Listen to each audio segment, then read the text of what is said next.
صاحب ناظرین کو ذرا یہ تھوڑا سا واضح کر دیں کہ یہ سند کا سلسلہ یہ کیا ہوتا ہے؟ سند کا سلسلہ یہ ہے کہ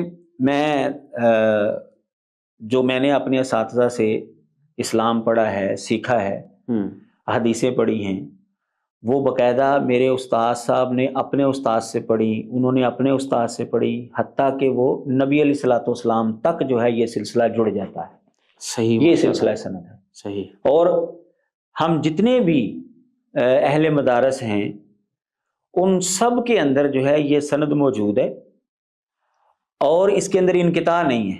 صحیح۔ جبکہ باقی کوئی بھی مذہب یہ دعویٰ نہیں کر سکتا۔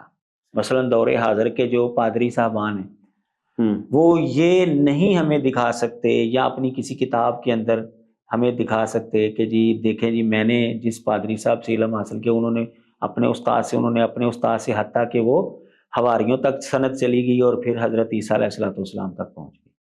صحیح، نہیں دکھا سکتے، یہودی نہیں دکھا سکتے، ہندو نہیں دکھا سکتے، کوئی بھی مذہب نہیں دکھا سکتا۔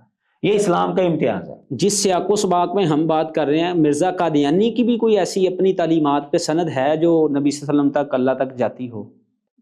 اگر یہ ایسی سندیں ہوں اس کے پاس، یہی تو میں آپ کو یہاں پر یہ بات سمجھانے لگا ہوں انشاءاللہ اللہ کی توفیق سے، کہ مرزا غلام محمد قادیانی نے جو نظریات اور عقائد پیش کیے ہیں اگر ان کی سند ہمیں مل جائے تو پھر ہمارا تو اس کے اختلاف ختم ہو گیا۔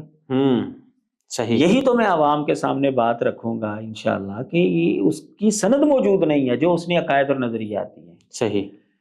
تو اسلام جو ہے یہ باقی رہنے والا دین ہے، اس کے اندر سچائی جو ہے ہمیشہ سے چلی آئے گی۔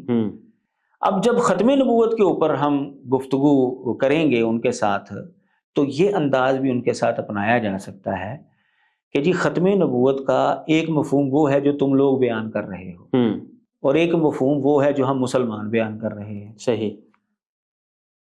ہم دیکھ لیتے ہیں کہ ہمارے والا مفہوم جو ہے یہ نبی علیہ الصلوۃ والسلام سے چلا آ رہا ہے یا تمہارے والا مفہوم نبی علیہ السلام سے چلا آ رہا ہے۔ کہ نبی علیہ الصلوۃ والسلام کی ختم نبوت کا مطلب یہ ہے کہ دو طرح کی نبوتیں ختم ہو گئی، تیسری جاری ہو گئی، اور وہ آپ جس پر ٹھپا لگائیں گے آپ کی پیروی سے نبی بنے گا اور وہ بھی ایک ہی بندہ بنے گا بس، نہ مرزے سے پہلے کوئی ہے نہ بعد میں کوئی ہے۔ اس کی اگر کوئی تمہارے پاس سند ہے، مرزا صاحب سے پہلے یہ کس کا نظریہ تھا، اس سے پہلے کس کا نظریہ تھا، اس سے پہلے کس کا نظریہ تھا، یعنی یہ مرزا صاحب نے اپنے کسی استاد سے سیکھا، انہوں نے کسی استاد سے، انہوں نے کسی استاد سے، اس طرح جو کرتے کرتے وہ نبی علیہ الصلوۃ والسلام تک ہمیں ایک سند دکھا دیں بس۔ صحیح۔ ہمارا اور ان کا اختلاف ختم ہو جائے گا۔